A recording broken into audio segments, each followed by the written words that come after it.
igreja. Que a paz do Senhor, amém? Amém. Louvado seja Deus. Se você puder abrir sua Bíblia no livro de João, capítulo número 13.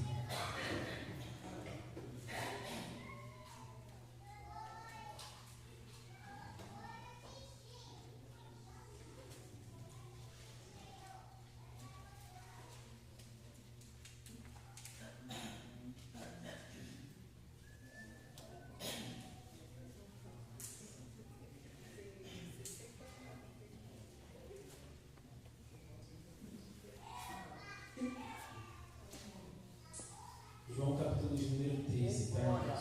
João capítulo de número 13.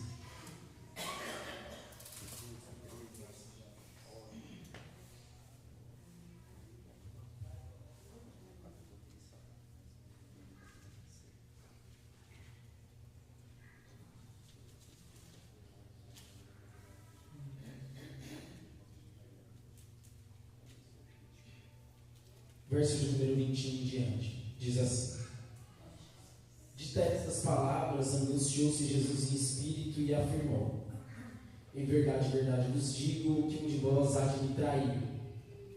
Então os discípulos olharam uns para os outros, sem saber de quem se referia. Ora, ali estava conchegado a Jesus um dos seus discípulos, aquele a quem ele amava. E esse fez Simão Pedro sinal, dizendo: Pergunta a quem ele se refere. Então aquele discípulo reclinado sobre o peito de Jesus perguntou: Senhor, quem é? E respondeu Jesus: É aquele a quem eu der um pedaço de pão molhado. Tomou, pois, um pedaço de pão e, tendo molhado, deu a Judas, filho de Simão Iscariotes. E após o bocado, imediatamente entrou nele Satanás. Então disse Jesus: O que pretendes fazer? Vai e faz depressa. Nenhum, porém, do que estavam à mesa percebeu a que fim lhe dissera isso. Pois como Judas era quem trazia a bolsa, pensaram alguns que Jesus lhe dissera: compra o que precisamos para a festa, ou lhe ordenara que desse alguma coisa aos pobres. Ele, tendo recebido o bocado, saiu logo, e já era de noite. Amém? Podeis nos assentar.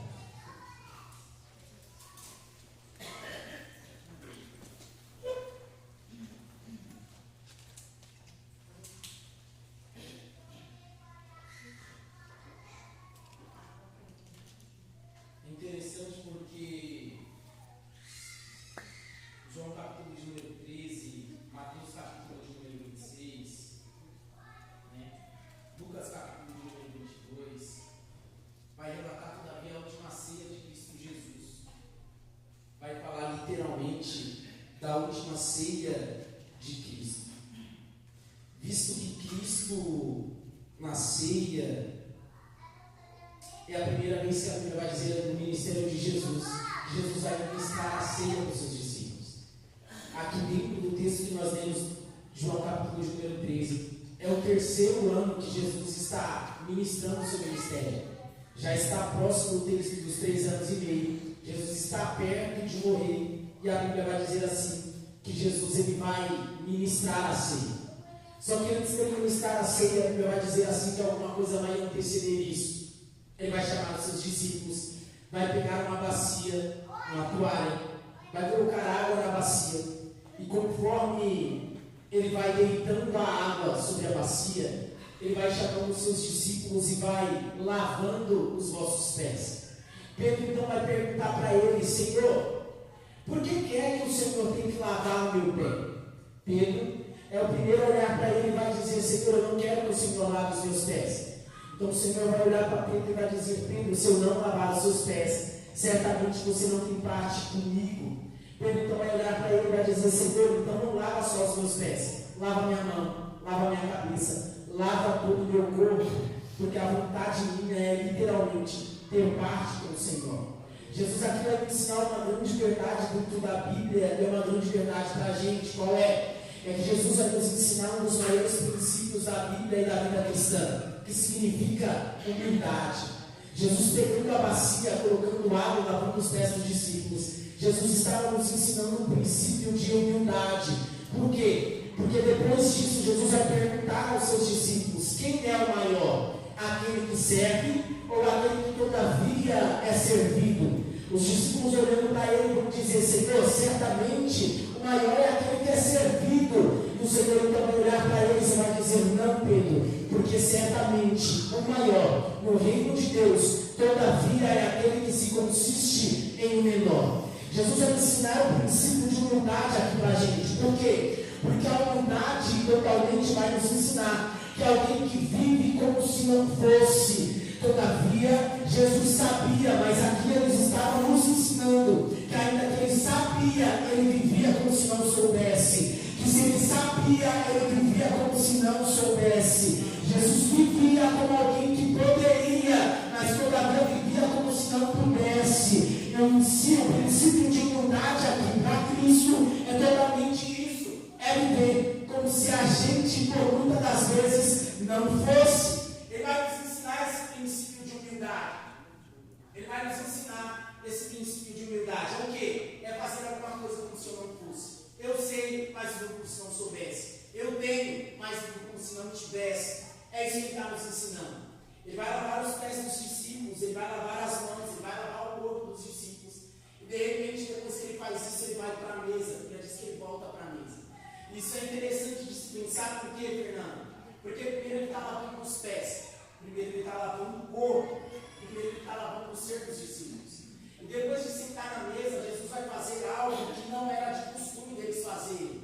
Jesus vai virar para os discípulos e a Bíblia vai dizer assim que a declaração dele é única. E ele vai dizer: como eu tenho ansiado comer do pão da ceia com vocês. Isso não era de praxe naquela época. Isso não era costume naquela época. Por quê? Porque naquela época a ceia não era ministrada da forma como nós ministramos nos dias de hoje. A ceia não era ministrada da forma como nós ministramos nos dias de hoje. E também Jesus ele vai trazer, vai ministrar a ceia daquela época de uma forma diferente de como todo judeu que estava acostumado a ministrar a ceia ministrava. Fernando, como é que o judeu ministrava a ceia? É muito simples. A Bíblia vai dizer assim que em Êxodo capítulo de número 12, Jesus vai imputar a ceia aos discípulos, aos servos, à nação de Israel. E Deus vai pedir 3 coisas para estar em cima da mesa: pães asmos, ervas amargas e fermento. Só que depois que eles saem daquilo que nós chamamos da terra do Egito e vêm andando para a terra de Canaã, todos os anos eles ministravam aquilo que nós chamamos de ceia, a ceia do Senhor. Só que dentro disso, todos aqueles que iam ministrar a ceia durante o ano, eles colocavam com os asmos, eles colocavam as ervas amargas, o cordeiro na mesa, mas na mesa não faltava 4 cálices do Senhor. E como era ministrada a ceia naquela época? Era simples. O chefe de família reunia a família dentro da sua casa, pegava o primeiro cálice, levantava, dava graças e dizia: benditos somos nós, a nação cujo Deus nos livrou da mão do Egito. Bendito é a nação cujo Deus nos livrou da mão do Egito, nos tirou com mão forte. Deus nos livrou, Deus nos remiu, Deus nos escolheu para ser o teu povo santo. Ele bebia o primeiro cálice, passava para todos aqueles que eram integrantes da sua casa, todos bebiam, todos participavam do primeiro cálice. Depois que todos participavam, ele pegava o segundo cálice da ceia. O segundo cálice ele levantava, dava graças e dizia: bem-aventurados somos nós. E alguém de dentro da sua casa perguntava: pai, por que nós somos bem-aventurados? Por que nós somos um povo eleito? Por que o Senhor disse que nós somos um povo adquirido? E o pai respondia: simples, filho, porque um dia nós estávamos debaixo de jugo de escravidão. Deus decidiu levantar um servo por nome chamado Moisés, nos livrou, nos deu, nos remiu, nos chamou, nos separou. E mesmo no capítulo 19 disse que nós somos um povo santo, uma nação eleita. Nos chamou para ele, disse que nós somos uma propriedade peculiar. É por isso que nós levantamos o cálice da ceia, dando graças e dizemos que nós somos um povo santo do Senhor. Eram 4 cálices, isso aqui é o segundo cálice. Jesus está no primeiro cálice. Quando ele pega o primeiro cálice, a única coisa que ele deveria fazer, como todo judeu, Leandro, era levantar o cálice e dizer assim: bem-aventurados somos nós. Por quê? Porque somos um povo de uma nação eleita. A Bíblia vai dizer que Jesus não vai fazer isso. Lucas capítulo de número 22 vai dizer que Jesus pega o primeiro cálice, levanta e diz: como eu tenho ansiado comer o pão da ceia com vocês aqui hoje. Ao primeiro instante, o judeu que está prestando atenção na ceia, que sabe como é o requisito da ceia, está dizendo, Jesus se esqueceu, não sabe ministrar a ceia. Como é que alguém sendo judeu como Jesus está modificando tudo aquilo que nós aprendemos de costume? Jesus se esqueceu. Alguma coisa está acontecendo. De repente o segundo cálice é o cálice que se levanta e diz, somos porque o povo santo e eleito. Aleluia, isso não acontece. De repente o segundo cálice, de vez ele dizer, porque nós somos um povo santo e eleito, ele abre a boca para dizer, um de vós há de me trair. Alguém fica se perguntando, que negócio é esse? Porque a gente aprendeu que primeiro a gente fala porque somos um povo santo e eleito, depois nós perguntamos o porquê, e o chefe da família respondia, mas Jesus primeiro diz, eu tenho ansiado comer a ceia com vocês, e segundo, um de vós há de me trair. São declarações que isso não acontece na ceia, são declarações que não eram de costume, de prática do judeu fazer. De repente o terceiro cálice que o pai levantava na administração da ceia, era o cálice da ação de graças. E repara no texto que nós lemos, ou no capítulo de Mateus, número de 26, está mais claro? Mateus, capítulo de número 26, está mais claro?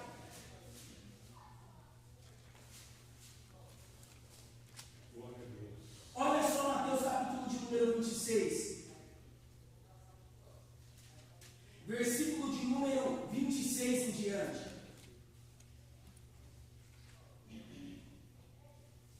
Vai dizer que enquanto comiam, tomou Jesus o pão, abençoou, partiu, deu graças e distribuiu aos discípulos. O que é isso? Isso é o terceiro cálice. É o cálice das boas novas. É o cálice de agradecimento. Jesus está no terceiro cálice aqui. Ele levanta o cálice, dá graças, bebe, pega o cordeiro, divide entre todos, todos comem do cordeiro, todos participam da ceia, ele levanta e dá graças de novo. Só que como todo pai, judeu, familiar, ministrando a ceia, ele dava graças, pegava o pão, partia, e a declaração era, bendito seja o Deus de Israel, que nunca deixou faltar pão na mesa do teu povo. Bendito é o Deus de Israel, que sempre cuidou da colheita do povo teu. O povo abria a boca, Leandro, para dizer, bendito seja o Deus de Israel, que nunca deixou faltar pão na mesa do teu povo. Jesus pega o pão de uma forma tão singela e diz, este é o meu corpo, que é partido por vós. Tomai, comer, fazer isso em memória de mim. Olha só o paradoxo que Jesus está fazendo aqui. A ceia era ministrada de uma forma totalmente diferente. Jesus agora está mudando a forma de ministrar a ceia, está nos ensinando outra coisa que a gente só percebe se para prestar atenção. Jesus está ministrando a ceia de uma maneira diferente. De repente, o último cálice era o cálice para engrandecer o nome do Senhor e dizer como bendito és, o Deus de Israel. O pai pegava o último cálice, bebia, repartia entre todos e dizia, este é o cálice da aliança que Deus fez com o teu povo. Só que isso é interessante, porque Jesus não muda de todo praxe a última versão do último cálice. Está escrito que no último cálice ele também levanta. Mas vai dizer da seguinte forma, este é o cálice da minha nova e eterna aliança, no meu sangue. Todo mundo está olhando e está dizendo, como assim, Senhor, nova aliança? Como assim novo cálice? Como assim nova aliança? A gente aprendeu que a aliança que o Senhor fez com o povo de Israel foi lá atrás, mesmo no capítulo de número 6. Os 4 cálices que nós estamos falando aqui hoje está baseado nesse capítulo de número 6 e 7, nas 4 promessas que Deus fez ao povo de Israel quando tirou eles do monte do Egito. A família está sendo ministrada dessa forma e Jesus vai ministrar os seus discípulos de uma forma totalmente diferente. Só que o que chama a minha atenção é que, diante disso, ele está ministrando, ele está ensinando. E quem está prestando atenção nele está dizendo, não tem nada a ver, a gente não aprendeu dessa forma, não é dessa forma. Senhor, como é que é? A gente cresceu aprendendo de um jeito, mas o Senhor está mostrando para a gente uma ceia totalmente diferente, de uma forma que a gente não conhece. Glória a Deus, aleluia. E aí o Espírito Santo de Deus me chamou a atenção para isso.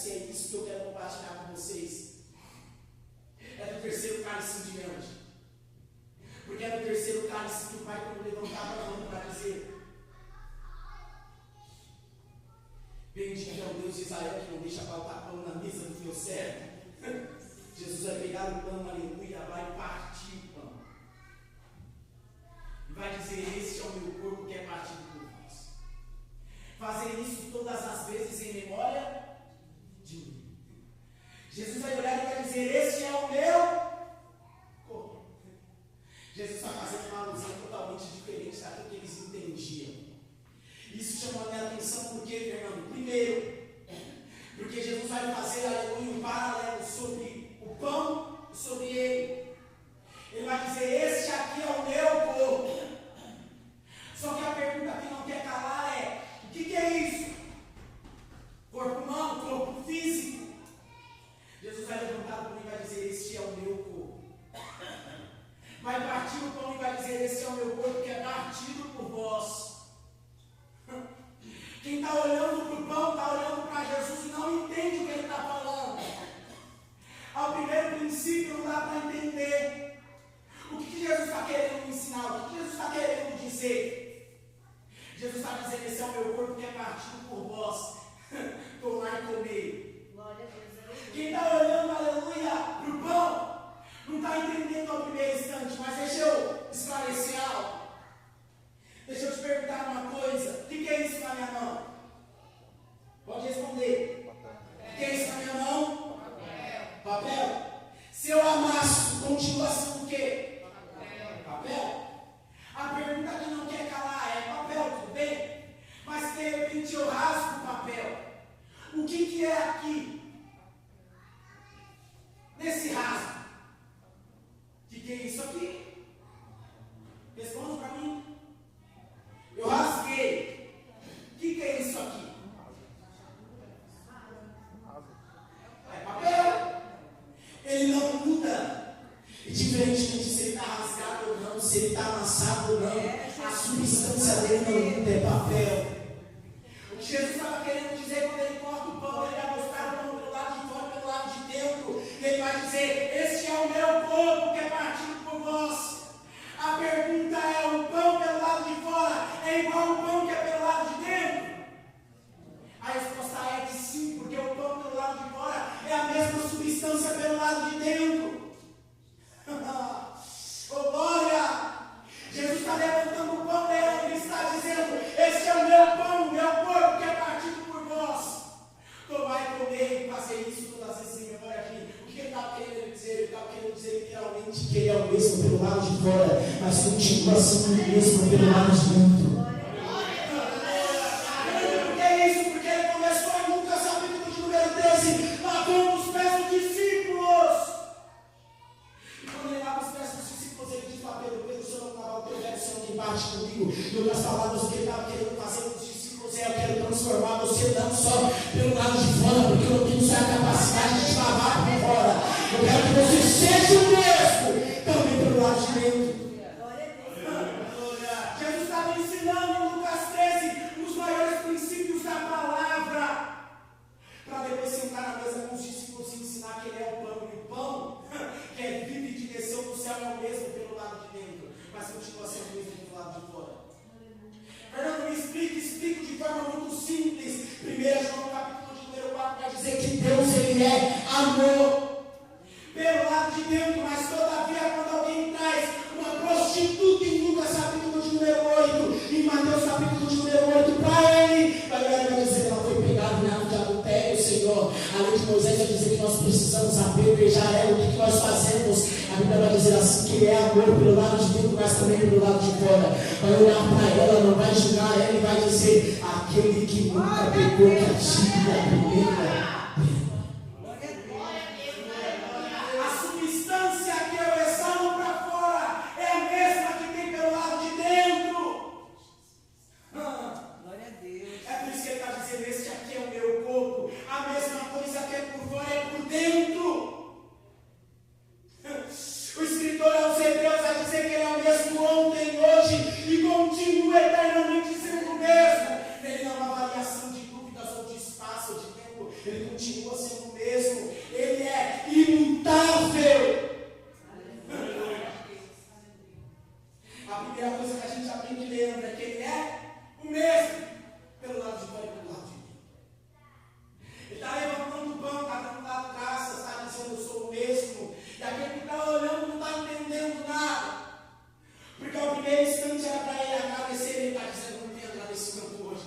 sou o mesmo.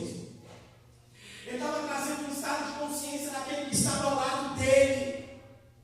Porque de repente, depois dele dar graças, ou antes dele dar graças no terceiro cálice, ele disse: um de vós há de me dar. Isso chama a minha atenção. Porque chama a sua atenção simples. Porque ele está na mesa. Ele está enxergando que quem está na mesa com ele vai trair ele. Sim ou não? Alguém vai trair ele. Só que o detalhe aqui é que quando ele diz um de vós há de me trair, ele já sabe que esse já traiu. Porque eu não traio quando eu vou, aleluia, simplesmente beijar ele no Getsemane. Judas trai ele quando de repente sai do meio dos discípulos e vai se encontrar com alguém e vai perguntar: o que queres me dar para que eu possa entregar o meu mestre? Fernando, está escrito isso na Mateus 26, versículo de número 14. Olha o que está escrito: então um dos 12 chamado Judas Iscariotes, indo ter com os principais sacerdotes, lhe propôs: o que queres me dar? Eu vos entregarei. E pagaram eles 30 moedas de prata. Judas não traiu Jesus quando beijou ele no Getsemane, Leandro. Judas traiu Jesus, aleluia, quando se encontrou com os principais das sinagogas, antes de sentar na mesa com ele. Quando ele levanta o pão e diz: olha, eu sou o mesmo pelo lado de dentro, mesmo pelo lado de fora. Ele estava contestando e perguntando para Judas: e aí? Tem certeza que você é o mesmo pelo lado de fora e o mesmo pelo lado de dentro, Judas? Isso é interessante, por quê? Porque Judas não traiu Jesus na mesa, Judas traiu antes. Só que isso aqui é interessante, porque quando ele diz: um de nós vai me trair, alguém começa a perguntar: é eu? Senhor, é eu? E olha o texto de Mateus perguntando, Judas pergunta: Senhor, é eu que vou te trair? Sabe o que chama a minha atenção? Porque Judas é tão louco, meu Deus. Eu vou aplicar a palavra. Aleluia. Olha o versículo de número 22 do capítulo de número 26. Coloca para a gente, por favor, Mateus 26, verso de número 22. Olha só o que está escrito: e eles, entristecendo-se muito. A palavra aqui na minha está escrito: e eles, muitíssimo contristados. No grego tem duas funções essa palavra. A palavra primeira é essa: alguém que está entristecido. A segunda é alguém que ficou profundamente ofendido. Oh, meu Deus! Judas está ouvindo ele dizer: alguém que vai me trair. Ele pergunta: Senhor, tem certeza? É eu que vou te trair? A palavra aqui, conquistados na Bíblia, é ofendido. É alguém que pergunta de forma ofensiva, é que se sentiu ofendido por Cristo. Eu vou te trair? Oh, meu Deus, já traiu, Judas, porque a boca fala do que o coração está cheio. E quando você decidiu dividir como aleluia aos principais, você abriu a boca para perguntar quanto que você queria receber para me entregar. Judas se sente ofendido, gente. Diante da mesa daquele que conhece quem a gente é por fora e quem a gente é por dentro. Jesus está mostrando o pão e o que ele está dizendo: eu sou o mesmo. Por quê? Pelo lado de fora e pelo lado de dentro. Só que quem está na mesa primeiro, ele vai revelar algumas características de quem está na mesa comigo, do traidor. Ele vai dizer primeiro: quem está na mesa comigo é traidor. E me vê como? Me vê simplesmente como um escravo. Permita essa expressão, porque esse capítulo de número 21 vai dizer assim, aleluia, que todavia um escravo que era chifrado por um boi na época era vendido por 30 moedas de prata. Então a primeira coisa que Judas estava dizendo era que Jesus para ele é simplesmente um escravo mesmo. Tudo bem, não tem problema isso. Só que o que me intriga é que Jesus está olhando para Judas e está dizendo: eu sou o mesmo pelo lado de fora e o mesmo pelo lado de dentro. Você me enxerga como escravo, mas eu na minha mesa ainda te enxergo como meu amigo. Vou falar de novo isso aqui. Porque não interessa a forma que nós enxergamos Jesus, e não interessa a forma que você enxerga Ele. Se você enxerga Ele como escravo, o problema é seu. Judas também fazia isso. Mas Ele está nos ensinando que, indiferentemente da forma que nós enxergamos Ele, Ele nos enxerga como amigos. Fernando, me provo. A pergunta é: você dá de comer para o seu inimigo na sua mesa? Chama ele para sentar na sua mesa com você? Tem coragem? A gente é carne, a gente tem sensibilidade, facilidade de chamar quem gosta da gente, quem é gente da gente, quem é amigo da gente, não quem trai a gente. Se a gente sabe que alguém está traindo a gente, a primeira coisa que a gente faz é confrontar aquele que está nos traindo, meu. Jesus está dizendo: não interessa porque você está me traindo, eu ainda continuo sendo amigo. Pega aqui. Oh meu Deus, porque indiferentemente da forma que você é, não muda a minha essência. Eu sou o mesmo do lado de fora e continuo sendo o mesmo do lado de dentro. A outra verdade do texto é simples. Primeiro, que Judas é traidor, Jesus enxergou isso nele. Segundo, é que Judas é dissimulado. Isso aqui chama minha atenção, porque Jesus está me ensinando que na mesa da ceia, na mesa de Cristo, também tem pessoas dissimuladas.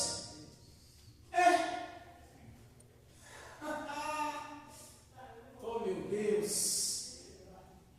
Fernando, o que é o dissimulado? O dissimulado é aquele que sabe o que está fazendo, mas finge que não. Sabe que Jesus está falando com ele, mas finge que não está.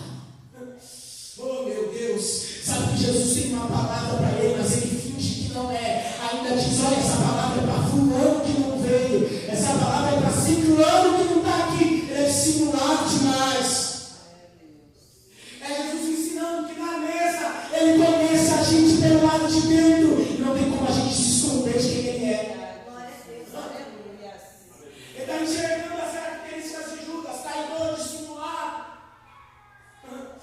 Ele está vendo que Judas é, infelizmente, alguém que enxerga ele da forma que não era para enxergar. Mas tudo bem, indiferentemente disso, ele enxerga Judas de uma forma como ninguém enxerga. Ele enxerga além daquilo que os nossos olhos veem. E deixa eu te falar, Deus nos enxerga além daquilo que nós enxergamos. Fernando, tem texto? Tem. Vamos para o texto. 2 Reis, capítulo de número 8.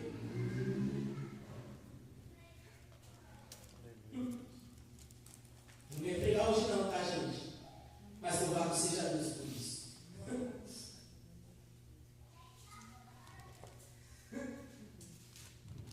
2 Reis, capítulo de número 8.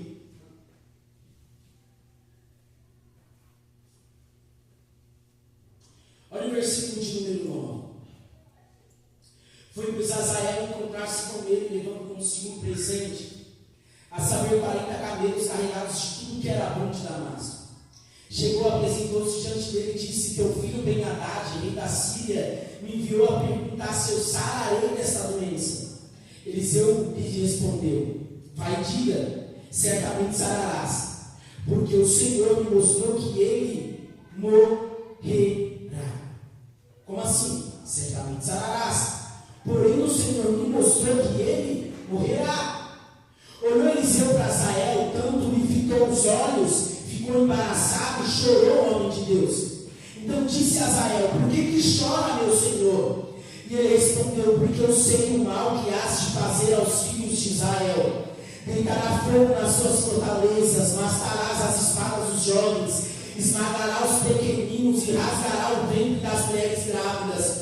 Tornou Azael: porque que é que teu servo este é cão para fazer tão grande coisa? E respondeu Eliseu: o Senhor me mostrou que tu há de ser o rei da Síria. Então deixou Eliseu e veio ao seu senhor, o qual perguntou: o que te disse Eliseu? E respondeu ele: disse-lhe que certamente sararás. Mas no dia seguinte Azael tomou um cobertor, molhou, estendeu sobre o rosto do rei, o matou, e Azael reinou no seu lugar. Azael se encontrou com Eliseu e o que acontece? Ele perguntou: olha, meu rei me mandou aqui para perguntar para você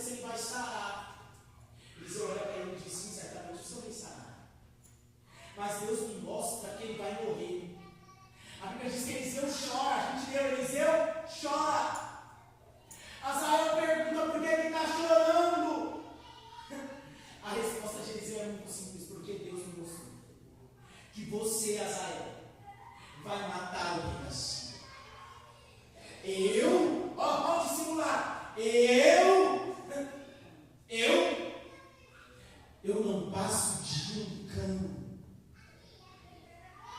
Sabe qual era o maior problema de Azael aqui, Leandro? É que ele achou que era Eliseu que estava olhando dentro do olho dele. Glória a Deus, aleluia. O maior problema da gente é que a gente acha que quem está olhando para dentro dos nossos olhos é alguém humano. A Bíblia diz assim que Deus tem olhos como tochas de fogo.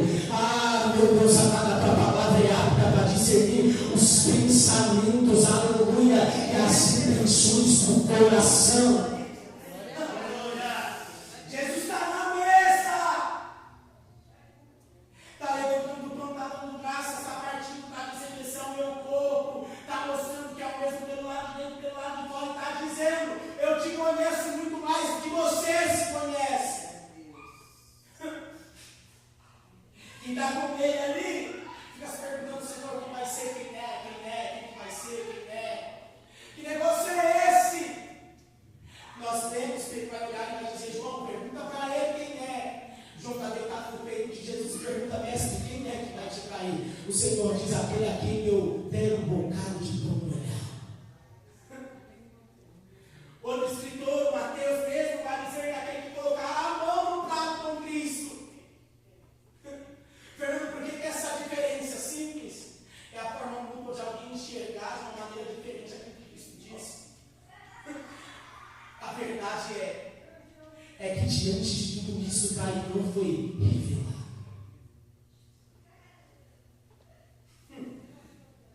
Eu sei que essa palavra não é legal às vezes de escutar, mas lá vai, eu preciso liberar.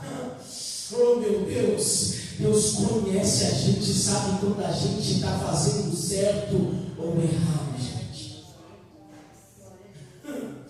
Oh meu Deus, Ele nos conhece. Ele nos conhece.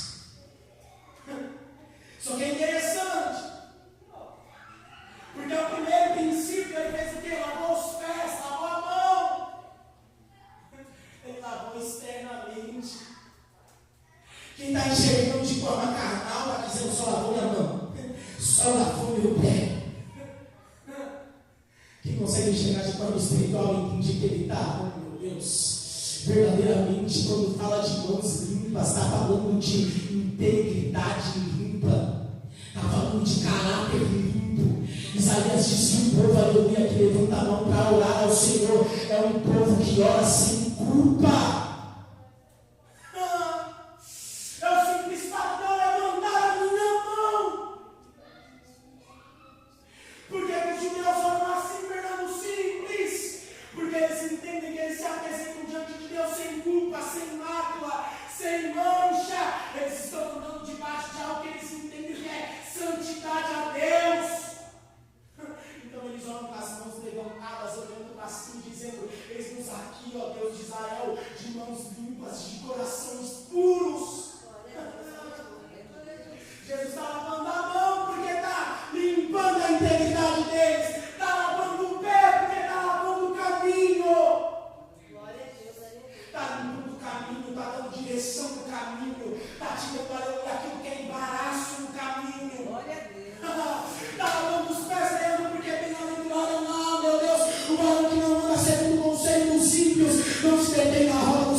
Mas antes de ter prazer na lei de Deus e meditar nela de dia e de noite.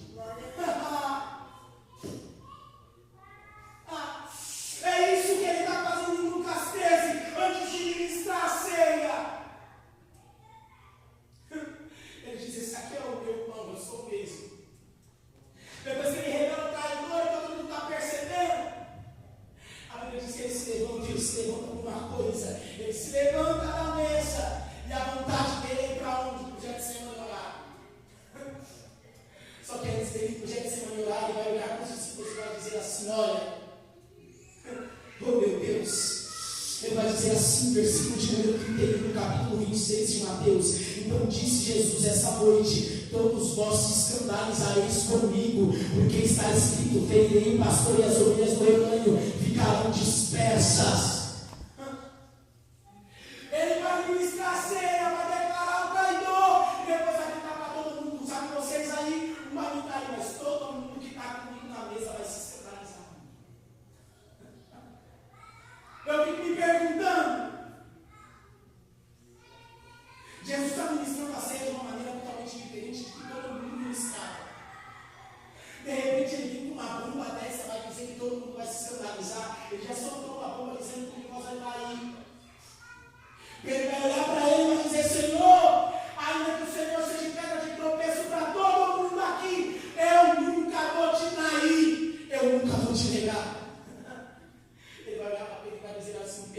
o galo cante 2 vezes, tu me negarás 3. Olha só que coisa louca! Eu estou na mesa, eu estou comendo pão, eu estou participando com ele, eu sei quem ele é pelo lado de fora e pelo lado de dentro, mas ele está olhando para mim e está dizendo, eu sei que você vai me negar. Eu estou comendo pão na mesa com ele, mas ele tem a capacidade de olhar para mim e dizer, eu sei que você é um seguro feio, eu sei que você não tem, aleluia, estrutura. Eu sei que você vai me cair, eu sei que você vai me negar, Pedrão. Oh meu Deus, ele diz, não, Senhor, gente. Sabe por que isso aqui chama a minha atenção? Porque a gente não é melhor do que Judas e a gente também nunca é melhor do que Pedro. A gente muito mais parece com Judas e com Pedro do que com Jesus, tá? Porque você queria que eu falasse que você se parece muito mais com Jesus. E eu sei que você queria. Eu também queria. Eu também queria que alguém chegasse aqui e falasse, olha, você se parece muito mais do que, aleluia, com Jesus. Mas a verdade é que a gente se parece muito mais com Judas e com Pedro. Porque quando o calo aperta, a gente dá. Porque quando o calo aperta, a gente nega. Porque quando as coisas não vão bem, a gente nega de novo. Porque quando a dificuldade bate na porta, o medo grita, o diabo pergunta, cadê teu Deus? A gente nega de novo. Não, nem se fala. Quando o pecado bate na sua porta e fala, ó, é só um pouquinho, vai, ninguém vai ver. A gente até olha para um lado, olha para o outro, ninguém está vendo, ninguém vê. Glória a Deus, aleluia. A gente se parece muito mais com Judas e com Pedro. Mas eu vim aqui nessa noite, meu Deus do céu, nessa noite eu só quero dizer isso aqui para você. Jesus te trouxe aqui só para dizer para você, Ele ainda quer que você seja o mesmo. O mesmo como, Fernando, o mesmo que você diz que é. Vou falar de novo isso aqui. Ele quer que você seja o mesmo que você diz que você é. Porque a gente tem a capacidade de falar, mas a gente é muito ruim em praticar. Ele está dizendo, eu sou o mesmo. Ó. Olha para o pão aqui, é a mesma coisa. A mesma coisa pelo lado de fora, é a mesma coisa pelo lado de dentro, é o mesmo. Não muda, não tem variação. Ninguém conseguiu pegar Jesus, ninguém. A Bíblia diz que todos os magistrais da época tentaram pegar Jesus, e a Bíblia diz que todas as tentativas foram frustradas, né? Porque Jesus, aleluia, é o mesmo, ele não houve pecado, ele não houve dolor, na tua boca não houve engano algum. Aleluia. Mas o que ele está ensinando? Ele está ensinando para a gente literalmente iniciar e tem a capacidade de ser a mesma coisa que você fala.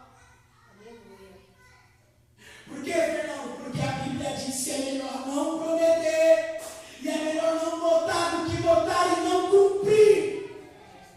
É melhor não prometer do que prometer e não fazer.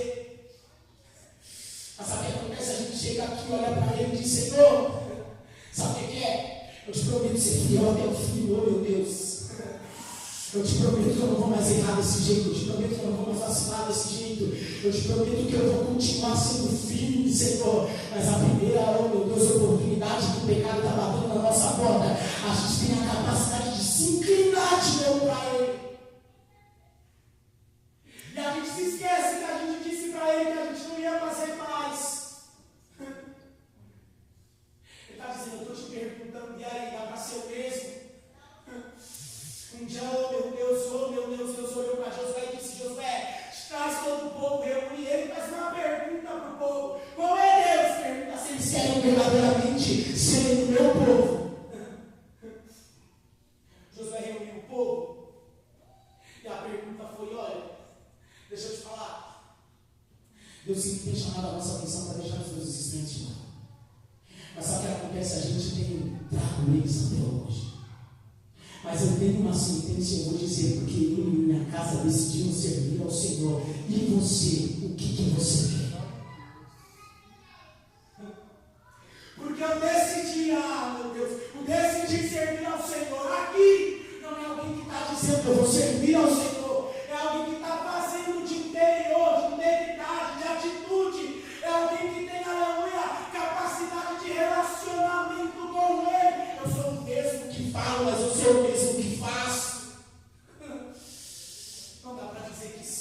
se não sirvo. Lembra de quando Lucas 7 vai dizer assim: nem todos que disserem Senhor, Senhor, entrarão no reino de Deus, porque entrarão no reino de Deus, aleluia, aquele que faz a vontade do meu Pai, porque o servo é esse.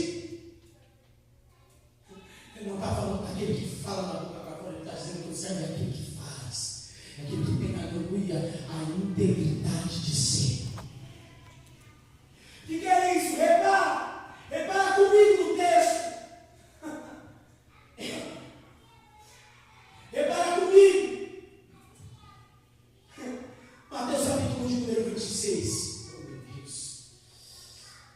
Louvado seja o nome daquele que reina e vive para todo sempre. Por meu cabaçara, meu Deus. Olha só o versículo, aleluia, meu Deus do céu. Olha o versículo 22, e eles muitíssimo contristados começaram a perguntar um ao outro: porventura sou eu, Senhor? E ele respondeu: que mete comigo a mão no prato e se me trai. O filho do homem vai como está escrito ao seu respeito, mas aquele por intermédio de quem o filho do homem está sendo traído, melhor que não fora ter nascido. Então Judas o traía perguntou: caso sou eu, mestre? E respondeu ele: tu que disseste.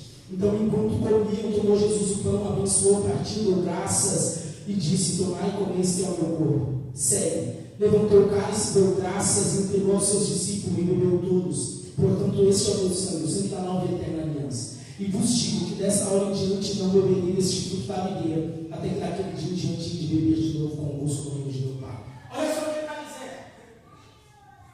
Ele está numa mesa, e a coisa que ele faz no terceiro quarto, você levantar o pão, colocar e dizer que é uma mesa. Sim ou não? Sim. Só que depois ele vai revelando coisas, e aí conforme ele vai comendo do pão e bebendo do cálice, ele diz assim: olha, eu só vou beber de novo do cálice da videira, depois aleluia, que vocês estiverem comigo no reino do meu Pai. Só que ele está falando de uma salvação vindoura. Só que a pergunta que não quer calar, louvado seja Deus, é que quem vai ser salvo aqui? A pergunta que não quer calar é: eu vou voltar a beber de novo com vocês no reino do meu Pai. Só que o detalhe é: eu vou beber de novo com vocês. Ele dá certeza. Só que eu fiquei me perguntando: Senhor, por que o Senhor deu certeza que nós iremos beber com o Senhor de novo no reino do teu Pai? Por que o Senhor dá essa certeza para os discípulos? E literalmente o Espírito Santo de Deus dá no meu coração e diz: permanece. Porque com a, meu Deus do céu, com a morte de Judas, todos aprenderam que trair, aleluia, o Senhor Jesus ainda é o pior. E com o negamento de Pedro, todos aprenderam que o melhor caminho não é negar. Aí eu ia falar a verdade e padecer por causa do meu nome. Sabe por que vou beber de novo comigo na mesa do meu Pai?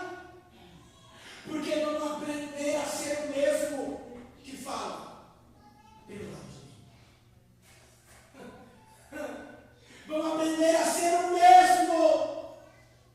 A pergunta é: como é que eu sei que eu vou aprender a ser o mesmo? Porque, Senhor, porque todo dia a dificuldade bate na minha porta, porque todo dia, Senhor, o pecado bate na minha porta, porque todo dia a tristeza bate na minha porta, o medo bate. O que eu faço? Ele diz: é simples, vamos comigo para o monte. Está escrito: vamos comigo para o monte. Ele chama Pedro, Tiago, João, só com eles para o monte, vai dizer para eles ficarem aqui, porque eu vou me retirar para orar. Ele se retira a hora, volta, os discípulos estão dormindo, e ele diz assim: olha, não consegue vigiar comigo nem somente uma hora, vigiar e orar para que não possa cair em tentação. Ele vai ensinar para a gente, aleluia, como é que a gente vence o pecado, como é que a gente vence, aleluia, o medo, a dificuldade, a angústia, oh meu Deus, a desilusão da vida. Ele está dizendo: quando todo mundo pedir para você negar e me trair, você faz uma coisa, qual é, Senhor? Ora. É Deus maravilhoso, aleluia. Glória a Deus. Sabe qual é o maior problema? É que 1 João vai dizer assim: que Deus nunca te tentou. Olha. 1 João capítulo de número 5 vai dizer assim: que nós não somos tentados por Deus. Oh meu Deus amado, porque aquele diabo é o tentador da vossa alma. E como é que eu ouvi resistir ao diabo? Jesus disse, é simples. Orar e vigiar para que não possa cair em lutas. Resistir ao diabo e ele fugirá de vós. O que é resistir ao diabo e ele fugirá de vós? Como o Tiago diz, Fernando? Simples! Um dia perguntaram para Billy Graham, se você entrasse num quarto juntamente com uma mulher muito bonita e sedutora, você cairia? Ele olhou e disse, claro que sim. Eu sou homem, eu sou carne, eu tenho a natureza de Adão. Eu herdei a natureza pecaminosa de Adão. E certamente eu cairia. Porque a carne vive para as coisas da carne. Enquanto eu estiver, aleluia, olhando para o pecado, seduzindo, meu Deus, desejando o pecado, eu caio comigo. E aí perguntaram, então, o que você faria, menina? Ele disse, é simples. Tiago diz, resistir ao diabo. Ele fugirá de vós, sabe o que eu faria? Eu nunca entraria num quarto com uma mulher. Glória a Deus, aleluia. O que ele quis dizer? Ele disse, olha, eu ando Vigilante tanto todos os dias, que quando eu percebo que o pecado está na minha frente, eu vou me dizer, eu vou correr dele. Sabe o que Jesus está dizendo?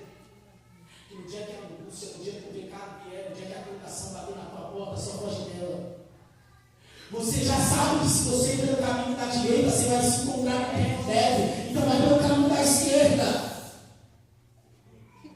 Você já sabe disso. Ele está dizendo, sabe qual é o maior problema? É que a gente não tem a capacidade de orar quando a gente sabe que a tentação não sabe. Quando é que a gente ora, Fernando? Terminei. A gente só ora quando a gente está com os outros. Como é que a gente ora? Senhor, sabe a porta está fechada? Abre, pô. A gente ora olhando para Ele como aquele que pode trazer alguma coisa para a nossa mão. Porque a gente quer sempre ser auto-beneficiado por Ele por alguma coisa.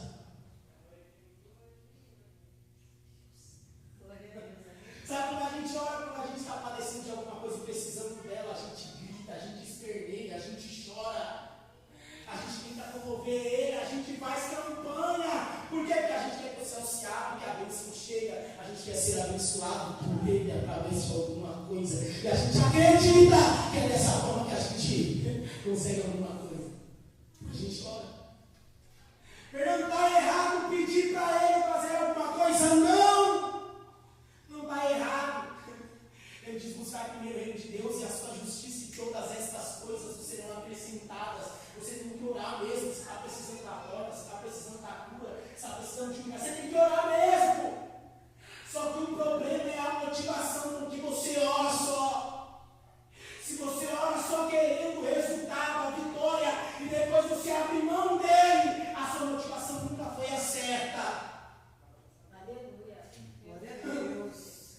Ele está dizendo, é por isso que eu disse que esse aqui é o meu pão de partido por vós. Por quê? Porque eu sou o mesmo pelo lado de dentro, o mesmo pelo lado de fora. Enquanto você estiver me buscando, aleluia, sendo um pelo lado de fora e outro pelo lado de dentro, Nada. Vou falar de novo. Nada.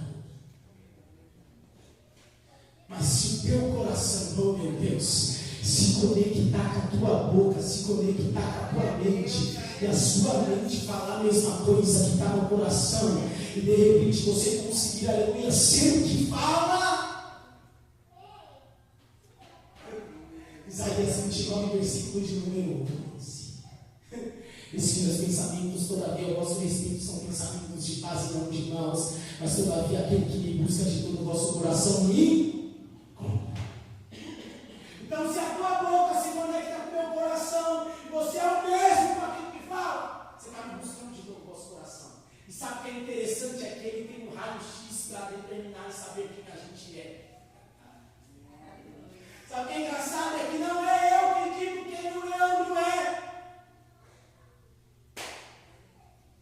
Fala de novo. Não é o Leandro que diz quem eu sou.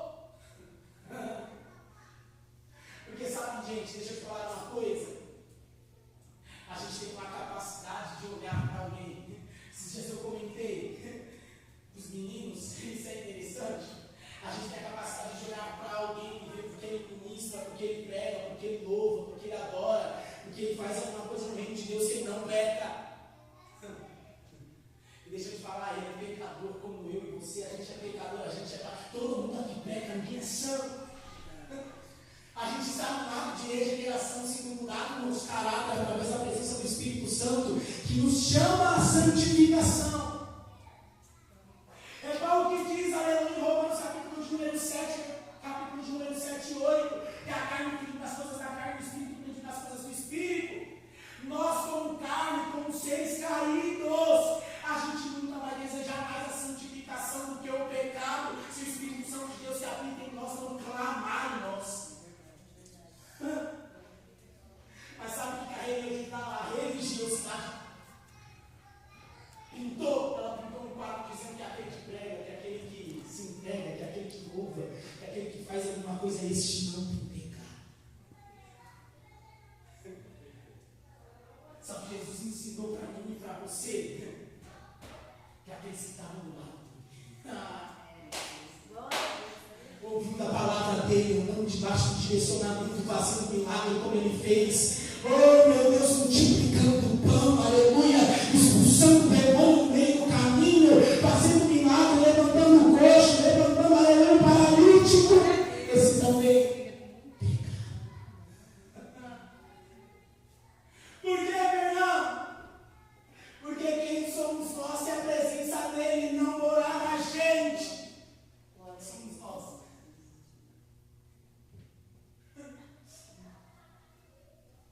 Sabe o que é interessante aqui?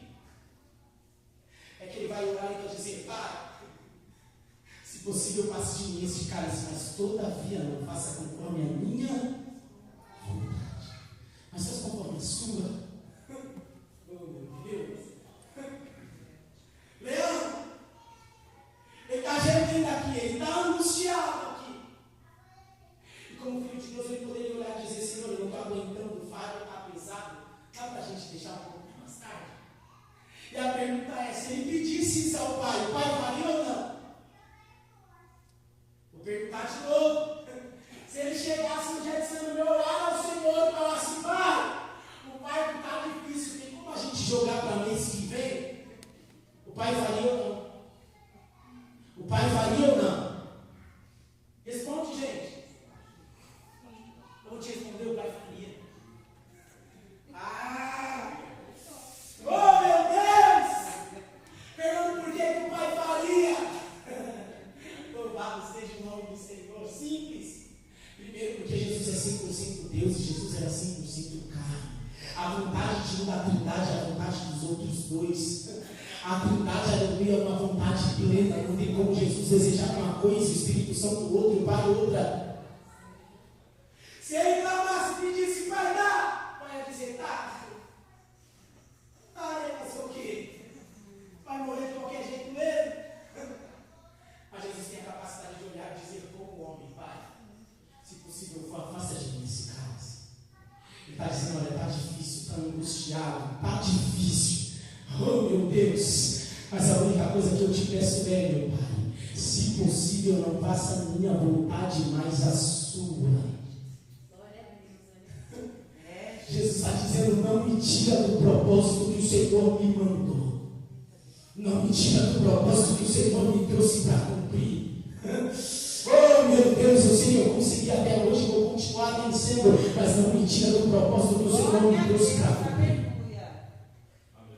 Sabe o que eu quero dizer para você aqui hoje, para a gente ir para casa, aleluia, debaixo da palavra? É que Jesus está dizendo: seja o mesmo pelo lado de fora e pelo lado de dentro, porque a única coisa que eu quero é que você continue caminhando no propósito que eu tenho para você. O propósito é difícil, é árduo, é complicado, e daí? Mas o fato é seu, o propósito é para você, ele te chamou para isso. E você só está passando isso simples. Crônicas 20 vai dizer, uma lei de verdade, ela vai dizer assim: que ele não dá um fardo pesado para quem não pode suportar. Está difícil? Fique em paz. Ele sabe que você pode suportar. vencer. Amém? Eu agradeço a oportunidade dessa casa do meu Senhor.